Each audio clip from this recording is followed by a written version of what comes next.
تھکن کے باوجود اسے نیند نہیں آ رہی تھی۔ ریکس اپنے ہوٹل کے کمرے میں لیٹا بے چینی سے پہلو بدلتا رہا۔ اس نے سوچا شاید آب و ہوا کی تبدیلی کا اثر ہے۔ پھر اس نے محسوس کیا کہ لاشعوری طور پر کافی دیر سے اس کے پاؤں کا انگوٹھا کسی دھن پر مسلسل حرکت کر رہا ہے، کسی انسنی دھن پر، لیکن شاید ایسا نہیں تھا۔ اس کا انگوٹھا کسی انسنی دھن پر حرکت نہیں کر رہا تھا، بلکہ اس نے غور کیا کہ کوئی دھن وہ کانوں سے تو نہیں سن رہا لیکن محسوس کر رہا ہے۔ عجیب بات تھی، ہر طرف خاموشی طاری تھی، لیکن وہ محسوس کر رہا تھا کہ کہیں دور سے دھیمی دھیمی آواز آ رہی تھی۔ وہ ڈھول پیٹنے کی آواز تھی۔ اب اسے وہ آواز سنائی بھی دینے لگی تھی۔ وہ اچھل کر بستر سے اٹھا اور کھڑکی کی جانب بڑھا۔ کھڑکی سے باہر دور تک گھپ اندھیرے کا راج تھا۔ اب اسے ڈھول کی آواز واضح طور پر سنائی دے رہی تھی۔ اس نے سوچا کہ باہر نکل کر معلوم کرنا چاہیے کہ یہ آوازیں کہاں سے آ رہی ہیں۔ اب اسے ڈھول کی آواز کے ساتھ کچھ لڑکیوں کے ہنسنے کی آواز بھی سنائی دینے لگی۔ پھر وہ یہ سوچ کر بستر پر لیٹ گیا کہ آج آرام کرنا چاہیے، کل دیکھا جائے گا۔ اگلی صبح جب وہ اٹھا تو یہ بات بھول ہی چکا تھا اور تیار ہو کر جزیرے کی سیر کی غرض سے ہوٹل سے روانہ ہو گیا۔ چھوٹی بڑی سڑکوں اور بازاروں میں خاصی چہل پہل تھی۔ مقامی لوگ دکانوں اور خوانچوں میں طرح طرح کا سامان سجائے بیٹھے تھے۔ مجموعی طور پر یہ جزیرہ مہذب دنیا سے زیادہ مختلف نظر نہیں آتا تھا۔ اگر کوئی فرق تھا تو بس یہی کہ یہاں کے لوگوں نے اپنے گلوں میں ڈمبالا دیوتا کی شبیہ سجائی ہوئی تھی۔ ریکس کے لیے اس خوفناک شبیہ میں کوئی حسن، کوئی جمالیاتی دلکشی موجود نہیں تھی۔ وہ ایک چھوٹے سے اسٹال پر رک کر سوچنے لگا کہ واپسی پر وہ اپنے ملنے جلنے والے دوستوں اور خاص طور پر پنکی کے لیے کیا تحفہ لے کر جائے گا۔ پنکی سے وہ محبت کرتا تھا۔ اسے یہاں صرف وہی منحوس شبیہ نظر آ رہی تھی، وہی مسخ شدہ مکروہ چہرہ۔ اس نے سوچا پنکی سے شرارت کی خاطر ایک لاکٹ خرید ہی لے۔ اس نے آگے بڑھ کر ایک لاکٹ اٹھانا چاہا، لیکن ایک توانا اور سیاہ ہاتھ نے آگے بڑھ کر اس کی کلائی پکڑ لی۔ نہیں جناب، یہ آپ کے لیے نہیں ہے۔ وہ اسٹال کا بوڑھا مالک تھا۔ کیوں؟ کیا یہ بیچنے کے لیے نہیں رکھے؟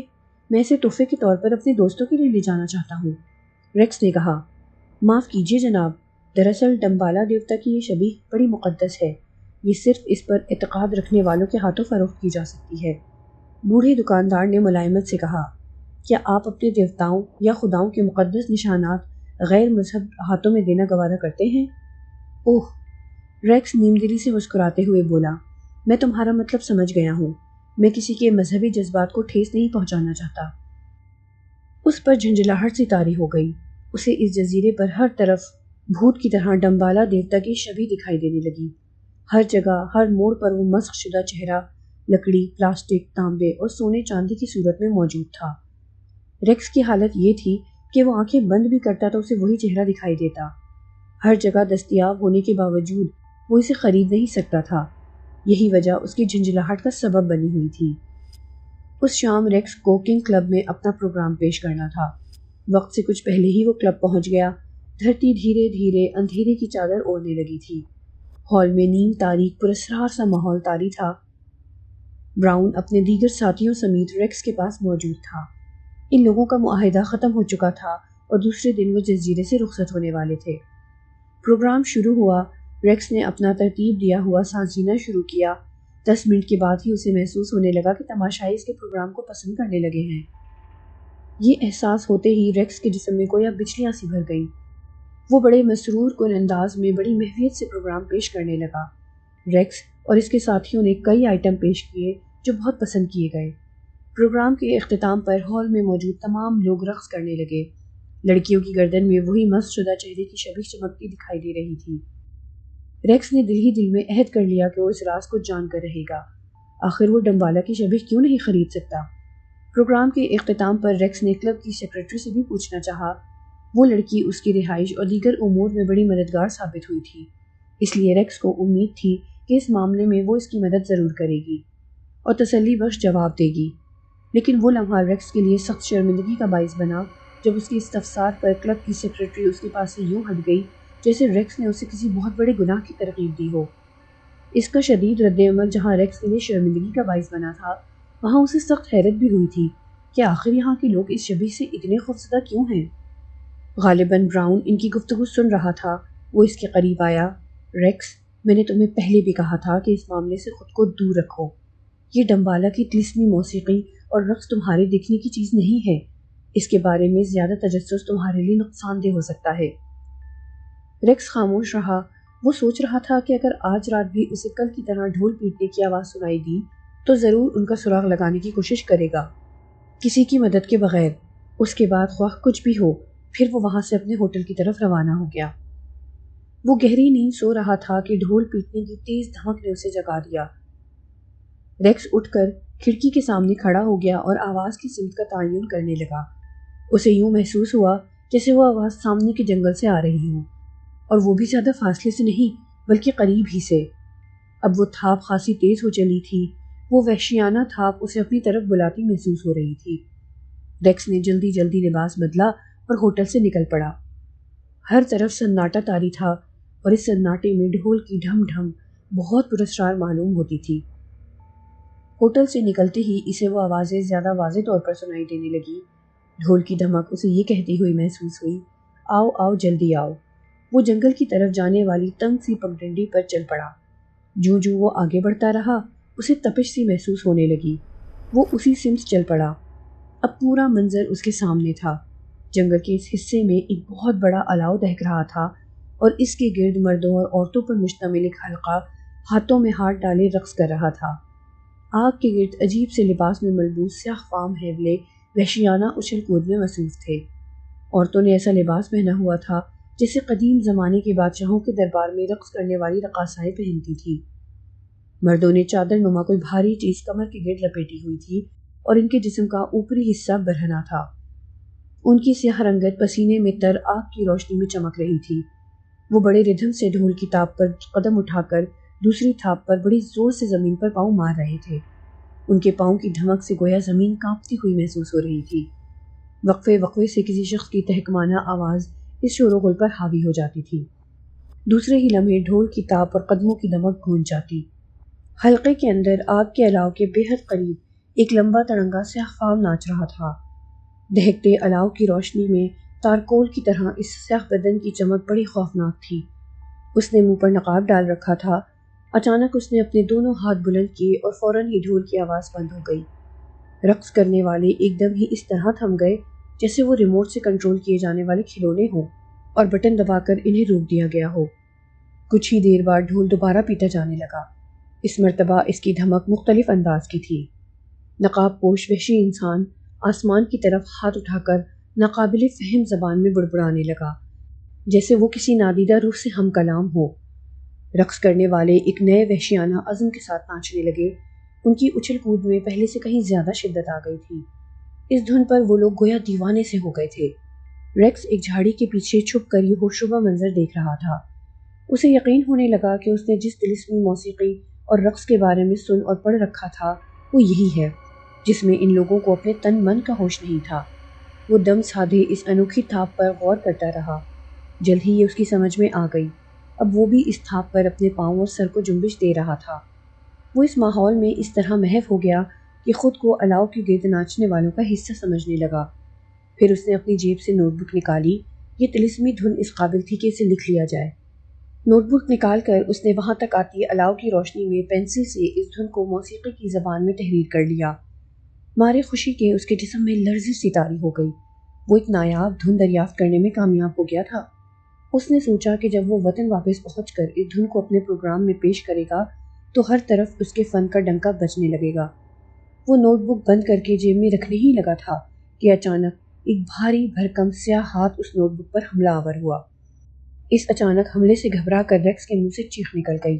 ایک دیو قامت سیاہ فام قہر آلود نظروں سے اسے گھور رہا تھا۔ اس کی سرخ آنکھوں سے برہمی عیاں تھی۔ ریکس نے اٹھ کر وہاں سے بھاگنا چاہا لیکن اتنے میں دائیں بائیں سے مزید دو سائے جھپٹے اور اسے ہاتھوں پیروں سے اٹھا کر ڈنڈا ڈولی کر کے جھاڑیوں سے باہر لے آئے۔ ریکس یہ سوچ کر سرتا پا لرز اٹھا کہ کہیں وہ اسے الاؤ میں نہ پھینک دیں۔ اس نے پوری قوت سے خود کو چھڑانے کی کوشش کی لیکن ناکام رہا۔ اس کے ہاتھ پیر شدید گرفت میں جکڑے ہوئے تھے۔ دہشت سے اس کے رونگٹے کھڑے ہو گئے۔ انہوں نے اسے الاؤ کے قریب لا کر اس لمبے تڑنگے نقابپوش کے سامنے بڑی بے دردی سے زمین پر پٹخ دیا۔ ریکس کو شدید چوٹیں آئیں لیکن اس نے دل ہی دل میں شکر کیا کہ اسے آگ کے الاؤ میں نہیں پھینکا گیا۔ تمام ناچنے والے شعلہ بار نگاہوں سے اسے گھور رہے تھے۔ اس نے ارد گرد نظریں دوڑائیں وہ چاروں طرف سے ان وحشیوں کے حلقے میں گھرا ہوا تھا۔ نقاب پوش دھیرے دھیرے قدم اٹھاتا اس کے بالکل سامنے آ کھڑا ہوا۔ اس کا پورا چہرہ نقاب میں چھپا ہوا تھا۔ اس کی صرف آنکھیں نظر آ رہی تھیں جو خون کی طرح سرخ تھیں۔ وہ کچھ لمحے انگارے کی طرح دہکتی آنکھوں سے ریکس کو دیکھتا رہا۔ دفعتاً اس نے ہاتھ اٹھا کر ایک جھٹکے سے اپنا نقاب اتار دیا۔ ریکس بمشکل اپنی چیخ روک سکا تھا۔ اس کی بھیانک صورت دیکھ کر اس کے سارے جسم میں خوف کی لہر سی دوڑ گئی۔ کون ہو تم؟ اس نے بھاری آواز میں چلا کر پوچھا۔ میں ایک موسیقار ہوں، ریکس نے ہکلاتے ہوئے کہا، اس لیے میں نے اس دھن کو تحریر کی صورت میں نوٹ کر لیا ہے تاکہ… خاموش! وہ بھیانک صورت شخص پہلے سے زیادہ گرجدار آواز میں بولا، تم نے مقدس دیوتا ڈمبالا کی دھن نوٹ کرنے کی گستاخی کی ہے۔ عظیم گناہ کے مرتکب ہوئے ہو تم، جس کی تمہیں ضرور سزا ملے گی۔ اس نے ریکس کے ہاتھ سے نوٹ بک چھین کر جلتے ہوئے الاؤ میں پھینک دی۔ ارے یہ کیا کیا تم نے؟ ریکس نے تعصب بھرے لہجے میں کہا، یہ دھن تو میرے لیے بہت قیمتی تھی، اس کے ذریعے میں لاکھوں کما سکتا تھا۔ تمہارا کیا نقصان تھا جو میں اس دھن سے کچھ مالی فائدہ حاصل کر لیتا؟ نہیں، خوفناک آدمی نے ریکس کو گھورتے ہوئے کہا، یہ عظیم دیوتا کی ملکیت ہے اور یہ صرف اس کے عقیدت مندوں تک ہی محدود رہتی ہے۔ یہ قدیم ترین دھن ہے اور یہ عظیم دیوتا ڈمبالا کے ماننے والوں کے حلقے سے کبھی باہر نہیں نکلی۔ قدیم دھنیں لوک دھن کے زمرے میں آتی ہیں، ریکس نے جرأت سے کام لیتے ہوئے کہا، اور لوک دھنوں پر کوئی شخص اپنا قانونی حق ملکیت نہیں جتا سکتا۔ وہ کسی کی ملکیت نہیں ہوتی، اس لیے…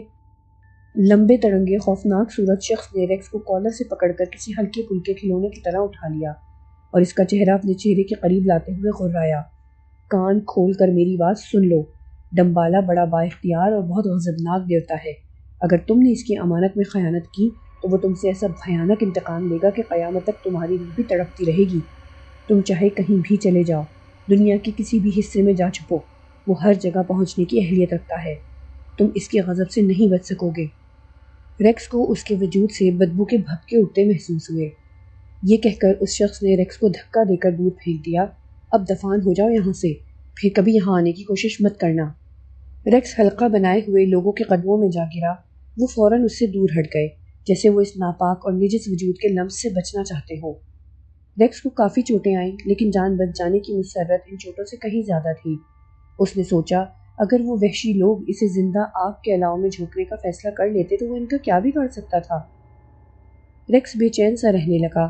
اب اسے کنگ کلب میں اپنا پروگرام پیش کرنے میں بھی زیادہ دلچسپی نہیں رہی تھی۔ وہ جلد از جلد واپس لندن پہنچ جانا چاہتا تھا۔ وہ خالصتاً کاروباری سوچ رکھنے والا آدمی تھا اور نت نئی دھنیں پیش کر کے شہرت اور دولت حاصل کرنے کا خواہش مند تھا۔ اس نے وہ دھن اور ڈھول کی مخصوص تھاپ اپنے ذہن میں محفوظ کر لی تھی۔ اس جزیرے پر اس دھن کو پیش کر کے مقامی لوگوں کی مذہبی روایات کو ٹھیس نہیں پہنچانا چاہتا تھا، اس طرح اسے بھی نقصان پہنچنے کا احتمال تھا۔ اس نے اندازہ کر لیا تھا کہ یہاں کے باشندے اس معاملے میں بڑے حساس اور جذباتی تھے۔ جنگل سے واپسی کے بعد اس پر یہ حیرت انگیز انکشاف ہوا تھا کہ وہ دھن اب بھی اس کے ذہن میں گونج رہی تھی۔ پھر اس نے ایک اور نوٹ بک میں اس دھن کو تحریر کر لیا تھا۔ اب وہ اپنے وطن جا کر لاکھوں کمانے کے خواب دیکھ رہا تھا۔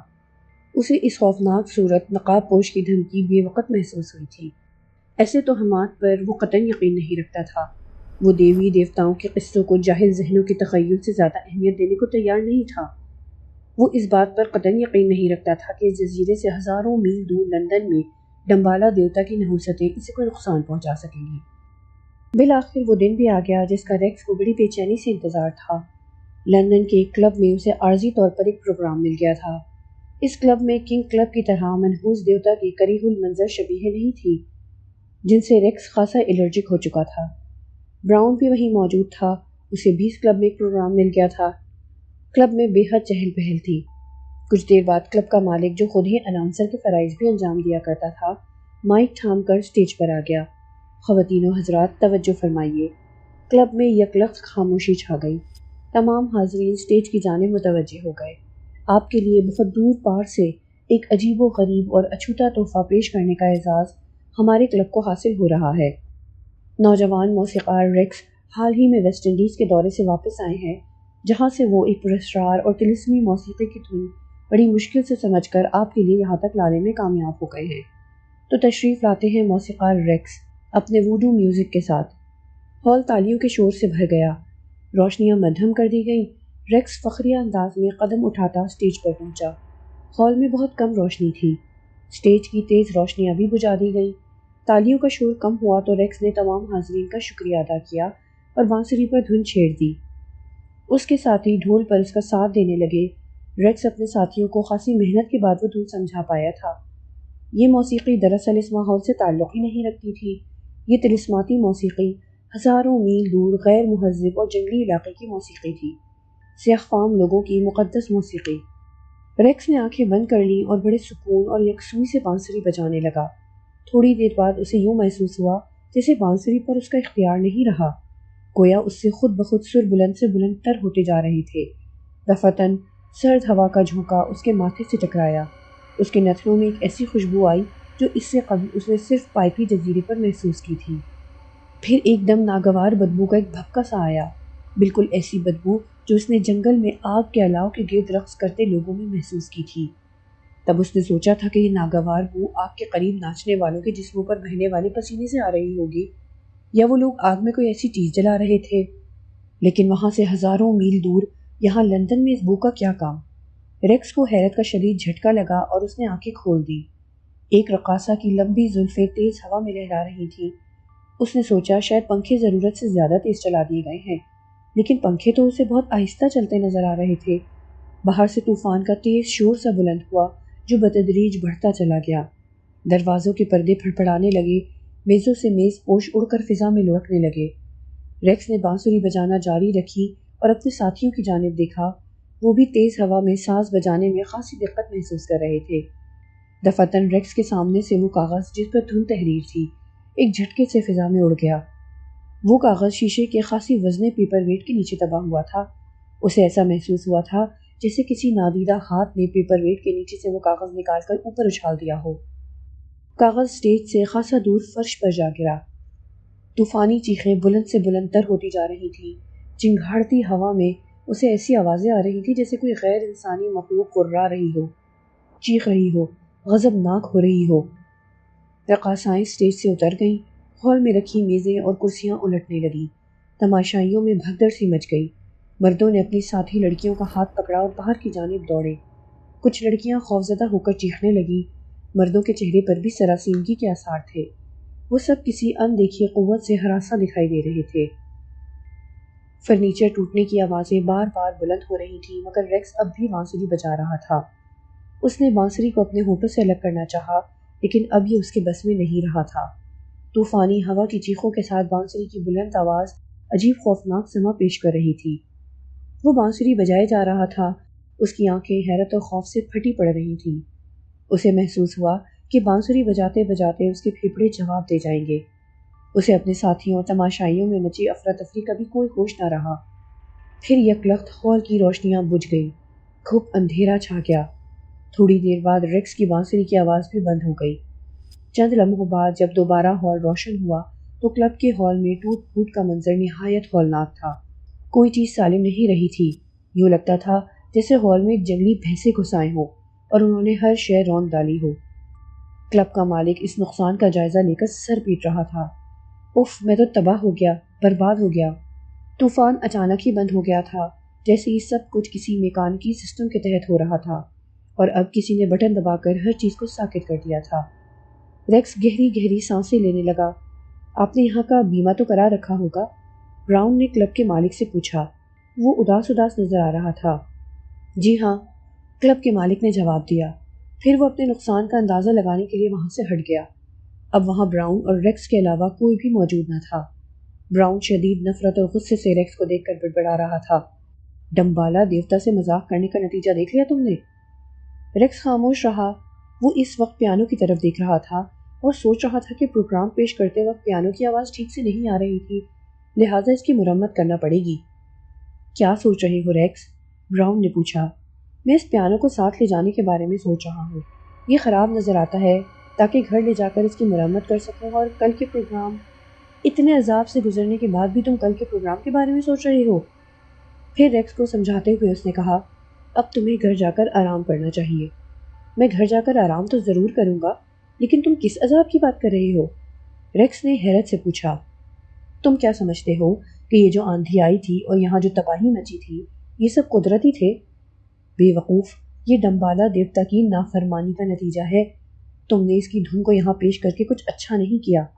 چھوڑو یار، ریکس نے کہا، میں ان چیزوں پر یقین نہیں رکھتا۔ یہ سراسر احمقانہ سی بات لگتی ہے کہ کوئی خیالی دیوتا مجھے نقصان پہنچانے کے لیے اتنی دور بھی آ سکتا ہے۔ اس نے کہہ تو دیا، لیکن وہ اندر سے شدید تذبذب کا شکار تھا۔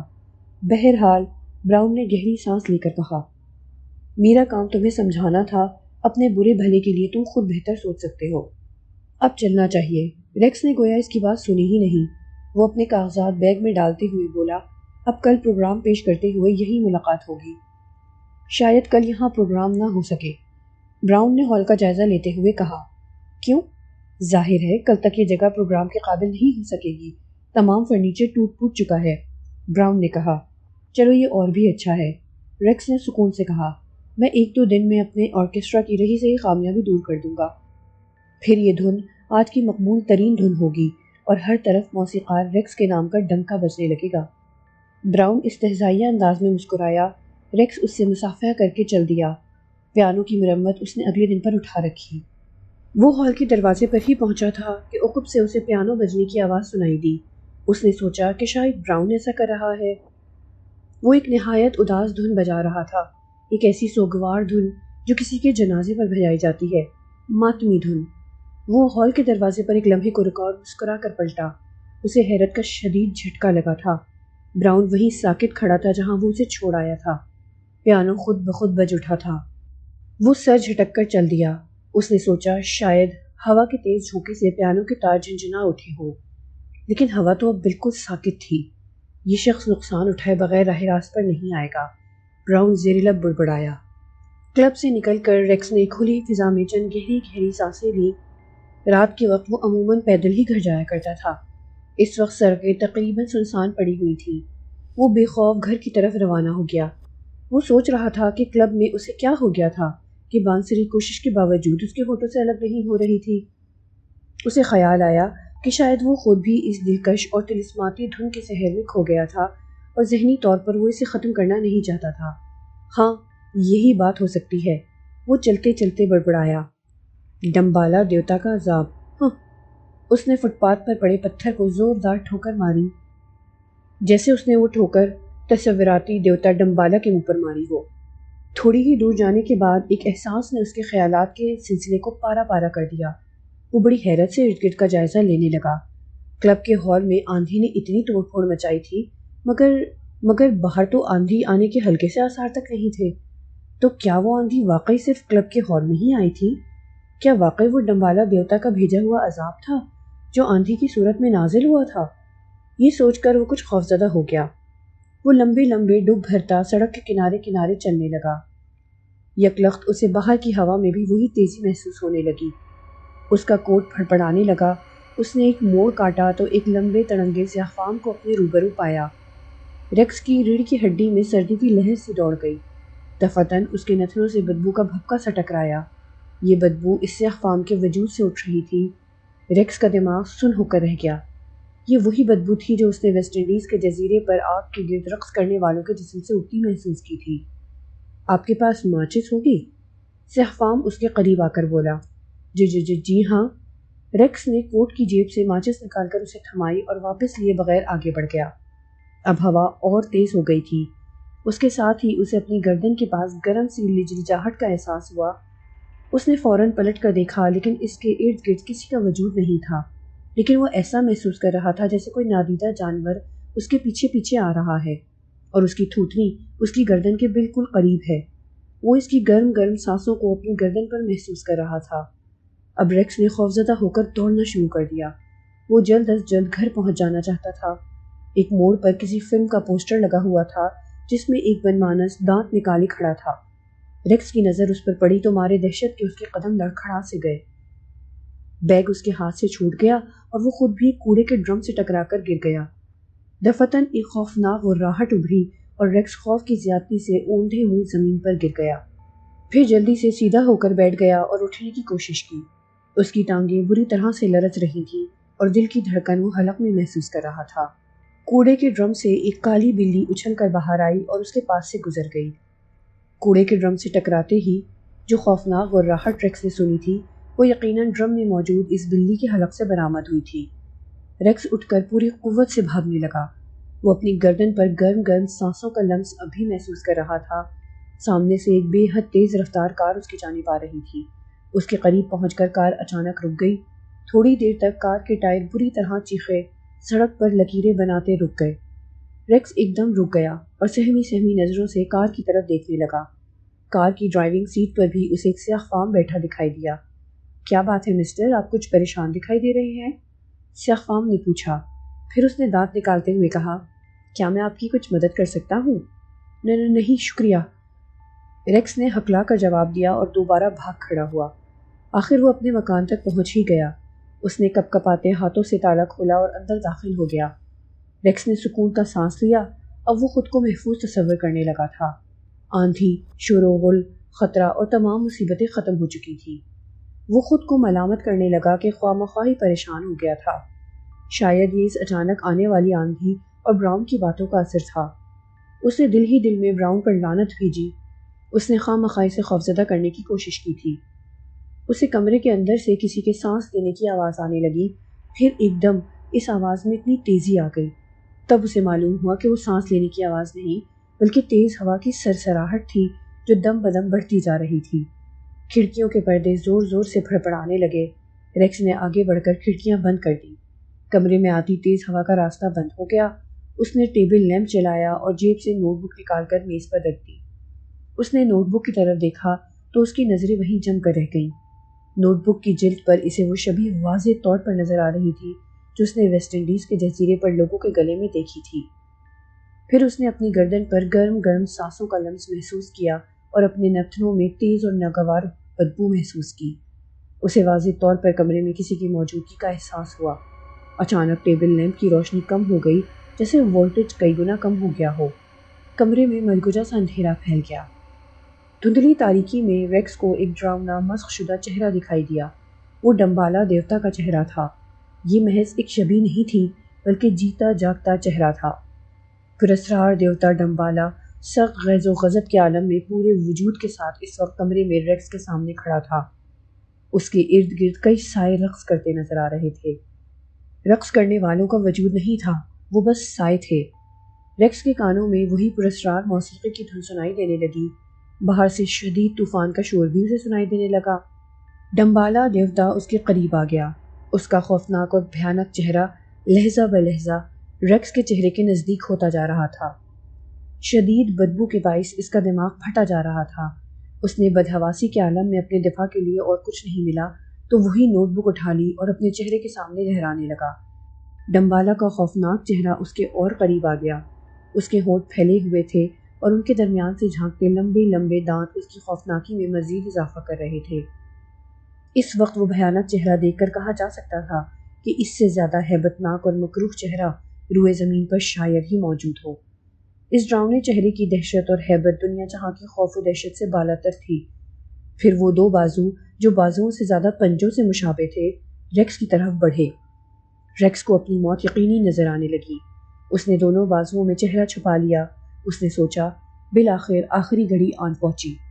دفعتاً ایک کریح فاتحانہ چیخ گونجی اور ریکس نے مارے خوف کے دل کی دھڑکن رکتی محسوس کی۔ کسی نے ایک جھٹکے سے وہ نوٹ بک اس کے ہاتھ سے چھین لی۔ اب ریکس پہلے سے بھی زیادہ دہشت سے اپنے انجام کا انتظار کرنے لگا، لیکن اچانک جیسے کوئی کرشمہ ہو گیا۔ وہ بدبودار سانس اب اس سے دور ہوتی محسوس ہوئی۔ چند لمحوں بعد کمرے میں مکمل خاموشی چھا گئی۔ ریکس نے ڈرتے ڈرتے آنکھیں کھولیں۔ ڈمبالا دیوتا کمرے میں موجود تو تھا، لیکن اب اس کی جسامت میں ناقابل یقین حد تک کمی آ گئی تھی۔ وہ رقص کرتے سائے بھی کہیں تحلیل ہو گئے تھے۔ چند لمحوں کے اندر اندر ڈمبالا دیوتا صرف اتنے سائز کا رہ گیا جتنا کہ اس نے جزیرے پر لوگوں کے گلے میں پڑے لاکٹوں پر اس کی شبیہ کا سائز دیکھا تھا۔ وہ ٹکٹکی باندھے اس شبیہ کو دیکھتا رہا، پھر وہ شبیہ بھی اس کی نظروں سے اوجھل ہو گئی۔ اب اس کے سامنے اپنی وہ نوٹ بک تھی جس کی جلد پر اسے ڈمبالا دیوتا کی شبیہ نظر آتی تھی، لیکن اب نوٹ بک کی جلد بھی سادہ نظر آ رہی تھی۔ دفعتاً ٹیبل لیمپ کی روشنی بڑھ گئی، کمرہ روشنی سے بھر گیا۔ ریکس نے شکر ادا کیا کہ جان بچ گئی، لیکن وہ اس بات سے بے خبر تھا کہ اب اس کی زندگی سے سکون رخصت ہو چکا ہے۔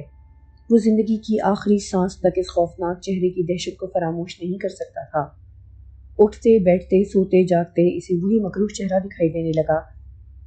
اس کے ذہن میں ڈمبالا دیوتا کی مسخ شدہ مکروہ شبیہ اس طرح نقش ہو کر رہ گئی تھی جیسے اس نے جزیرے پر لاکٹوں پر نقش دیکھی تھی۔ اب اسے پروگرام ملنا بھی بند ہو گئے تھے۔ موسیقی کا پروگرام پیش کرتے کرتے اسے وہم سا ہونے لگتا کہ کوئی جانور اس کی گردن پر اپنی تھوتنی رکھے گہری گہری سانسیں لے رہا ہے۔ وہ دہشت زدہ ہو کر اسٹیج سے کود پڑتا۔ اس دیوتا کا منحوس چہرہ اس کے اعصاب پر بری طرح مسلط ہو چکا تھا۔ وہ ٹھیک طرح سو بھی نہیں سکتا تھا۔ سوتے سے اچانک چیخیں مار کر اٹھ بیٹھتا۔ کسی لڑکی کے گلے میں کوئی لاکٹ دیکھتا تو اس میں اسے ڈمبالا دیوتا کی شبیہ نظر آنے لگتی۔ وہ دھکا دے کر اس لڑکی کو اپنے سے دور کر دیتا۔ زندگی اس کے لیے عذاب بن گئی۔ وہ سوچنے لگتا کہ اس سے تو بہتر تھا کہ اسے موت ہی آ جاتی۔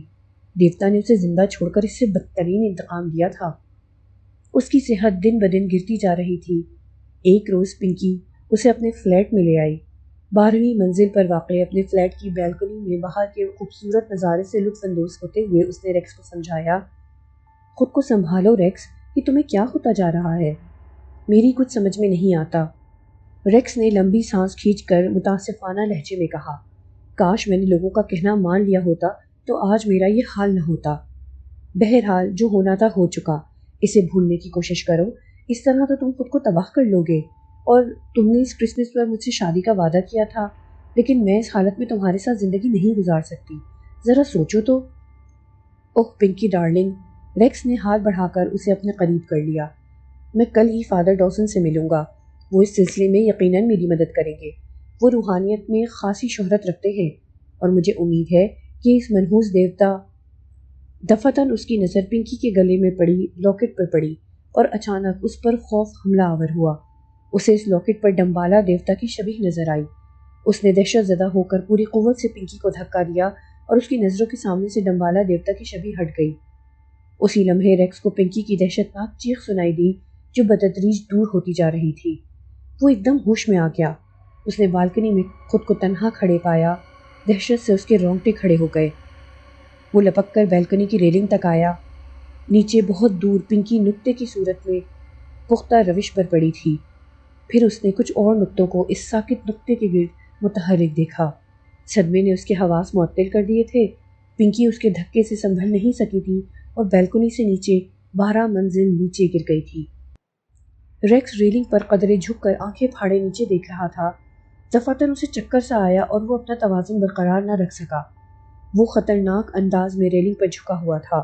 چکر آتے ہی وہ الٹ کر بالکنی سے فضا میں آ گیا اور بڑی تیزی سے سر کے بل نیچے جانے لگا، نیچے جہاں پنکی پڑی ہوئی تھی۔ اب اسے ڈمبالا دیوتا کے عذاب سے نجات ملنے والی تھی۔